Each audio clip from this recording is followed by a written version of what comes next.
अब अपन अपना third part start करेंगे। नमस्ते आप सभी को। अब देखो वीएसीपीआर थ्योरी की बात करेंगे तो वीएसीपीआर थ्योरी अपन को क्या बताता है, सिंपल प्रोजेसर बताएगा और शेप ऑफ कोवेलेंट मॉलिक्यूल्स के बारे में बताएगा। ठीक है, अब देखो यहाँ पे सबसे पहले फर्दर डेवलप किया गया था, डिफाइंड किया गया था नेलोन और गिलिप्स के द्वारा 1957। इसका मेन पोस्टुलेट याद रखना बच्चों कि जो शेप ऑफ मॉलिक्यूल होता है वो डिपेंड करेगा number of valence electron pair पे बॉन्डेड हो अराउंड द सेंट्रल एटम। जो पेयर ऑफ इलेक्ट्रॉन होगा वैलेंस में वो रिपल करेगा और इलेक्ट्रॉन क्लाउड्स नेगेटिवली चार्ज होंगे बच्चों। और ये जो पेयर ऑफ इलेक्ट्रॉन होते हैं वो ऑक्यूपाई करेंगे स्पेस को, जो कि मिनिमाइज करेगा रिपल्सन को और मैक्सिमम डिस्टेंस करेगा। वैलेंस सेल को अपन एज ए स्पेयर लेंगे, इलेक्ट्रॉन पेयर लोकलाइज होगा स्फेरिकल सरफेस और मैक्सिमाइज करेगा डिस्टेंस को from one another. Multiple bond treated होगा सिंगल इलेक्ट्रॉन पेयर, और यदि 2 या 3 इलेक्ट्रॉन पेयर है तो मल्टीपल बॉन्ड के तो उसको सिंगल सुपर पेयर कहेंगे। जब 2 या 2 से अधिक रेजोनेंस स्ट्रक्चर रिप्रेजेंट करता है एक मॉलिक्यूल को तो वीएसीपीआर थ्योरी एप्लीकेबल होगा ऐसे स्ट्रक्चर में।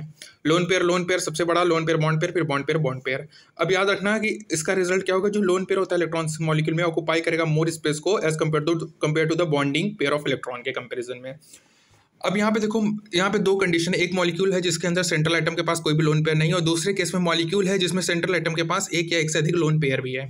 ठीक है, अब जैसे यहाँ पे देखो इसके शेप क्या क्या हो सकते हैं। जैसे मान चलो लीनियर भी हो सकता है, triangle, planar, tetrahedral, triangular, bipyramidal and octahedral. इसको हम अपन बात आगे करेंगे बच्चों कि कौन सा हाइब्रिडाइजेशन होगा तो कौन सा क्या होगा। ठीक है, जैसे यहाँ देख लो BeCl2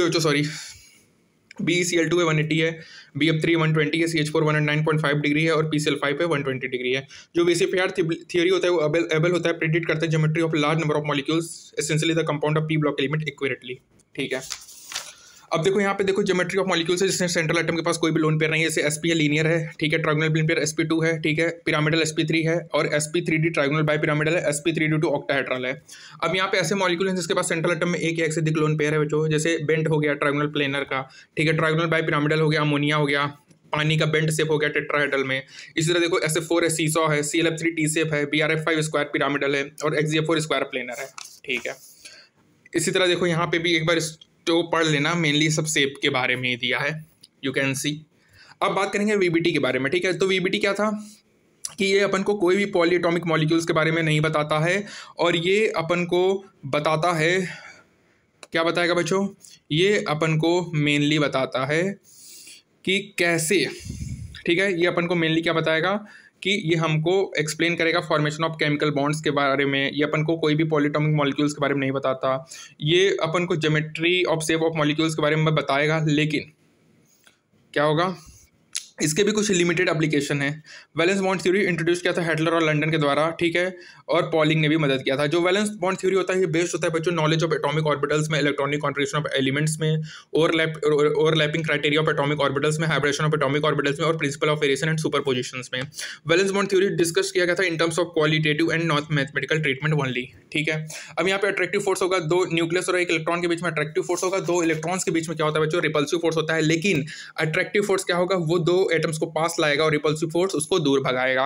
अब क्या होगा कि यहाँ पे पाया गया कि जो मैग्नीट्यूड होगा अट्रैक्टिव फोर्स का मोर होता है रिपल्सिव फोर्स से, और जो 2 एटम है वो एक दूसरे के पास आएंगे, पोटेंशियल एनर्जी डिक्रीज होगा और एक स्टेज ऐसा पहुंचेगा जहां net force of attraction balance करेगा फोर्स ऑफ रिपल्सन को, सिस्टम एक्वायर्स करेगा मिनिमम एनर्जी। ठीक है, और जो बच्चों याद रखना है, जब एनर्जी रिलीज होता है तो बॉन्ड फॉर्म्ड होगा between 2 hydrogen atom. Hydrogen molecule more stable होगा आइसोलेटेड हाइड्रोजन एटम से, और इस एनर्जी जो रिलीज होगा उसको बॉन्ड इंथैल्पी कहेंगे। ठीक है, और ऑर्बिटल ओवरलैप कॉन्सेप्ट क्या है, ग्रेटर द ओवरलैप होगा स्ट्रॉन्गर इज द बॉन्ड होगा बिटवीन 2 एटम्स।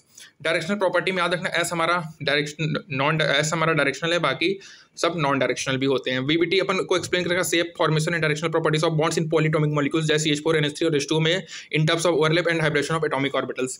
ओवरलैपिंग की बात करेंगे तो ऑर्बिटल जो फॉर्म्ड होता है उसमें सेम साइन होगा, उसको पॉजिटिव ओवरलैप कहेंगे। ठीक है, यहाँ पे देखो जैसे पॉजिटिव ओवरलैप हो गया, नेगेटिव ओवरलैप हो गया, ये हमारा जीरो ओवरलैप का भी एग्जाम्पल दिया हुआ है। ठीक है, अब देखो यहाँ पे टाइप्स ऑफ ओवरलैपिंग की बात करेंगे तो सिग्मा बॉन्ड कब बनेगा, SS ओवरलैपिंग हो, SP ओवरलैपिंग हो बच्चों, या PP ओवरलैपिंग हो तो वहाँ पे हमारा सिग्मा बॉन्ड बनेगा। ठीक है, और याद रखना बच्चों जो हमारा पाई बॉन्ड होता है ये हमारा वीकर होगा as comparison to sigma bond, क्योंकि यहाँ पे क्या होता है, यहाँ पे कोलैटरल ओवरलैपिंग होता है और यहाँ साइड वाइज ओवरलैपिंग होता है। ठीक है, और स्ट्रेंथ की बात करें तो सिग्मा बॉन्ड में ओवरलैपिंग क्या होगा, टेक प्लेस होगा लार्ज एक्सटेंट में।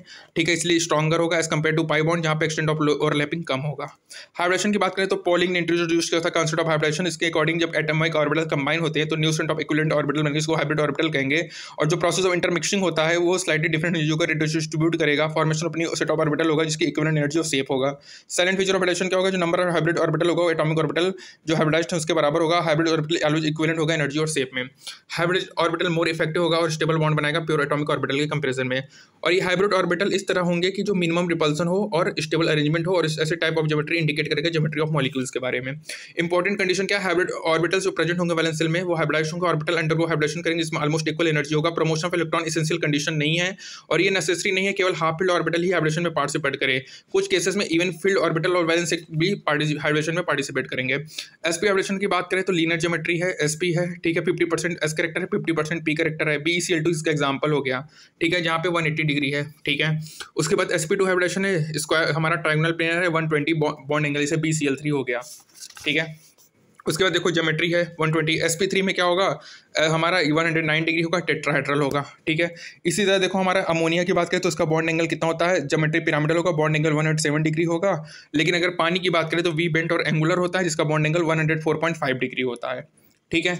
और इसी तरह आप देखो C2H6 की बात करेंगे, मतलब इथेन में, तो यहाँ पे इथेन में carbon carbon bond length 154 picometre है और carbon hydrogen bond length 109 picometre है। C2H4 की बात करें तो उसमें देख लो यहाँ पे जो कार्बन हाइड्रोजन बॉन्ड है बच्चों वो है 108 picometre, hydrogen carbon hydrogen bond 107.6 degree है और hydrogen carbon carbon bond 121 degree है बच्चों, ठीक है। उसके बाद देखो sp हाइब्रिडेशन है, sp में क्या होगा, दो अनहाइब्रिडाइज्ड ऑर्बिटल होंगे, py और px होंगे, ठीक है। और यहाँ पे sp हाइब्रिडेशन होगा बच्चों, यहाँ पे ट्रिपल बॉन्ड होगा दो कार्बन एटम के बीच में और एक मतलब एक ट्रिपल बॉन्ड में एक सिग्मा दो पाई बॉन्ड होते हैं, ठीक है। अब यहाँ पे देखो हाइब्रिडेशन में क्या बात करें, जो एनर्जी होगा 3d ऑर्बिटल का वो कंपेरेबल होगा 3s और 3p ऑर्बिटल्स के, ठीक है। अब यहाँ पे स्क्वायर प्लेन है, dsp2 है, triangular pyramidal sp3d, square pyramidal sp3d2, octahedral sp3d2, d2 sp3 है।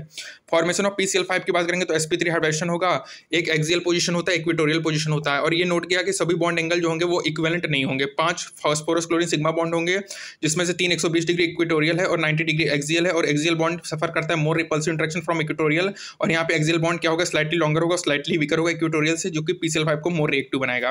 फिर यहाँ पे देखो SF6 है, sp3d2 हाइब्रिडेशन है, ये ऑक्टाहेड्रल होता है इसका ज्योमेट्री, ठीक है, इसका ज्योमेट्री ऑक्टाहेड्रल होगा। और यहाँ पे sp3d2 हाइब्रिडेशन है, ठीक है। तो ये हमारा थर्ड पार्ट कंप्लीट हुआ, थैंक यू।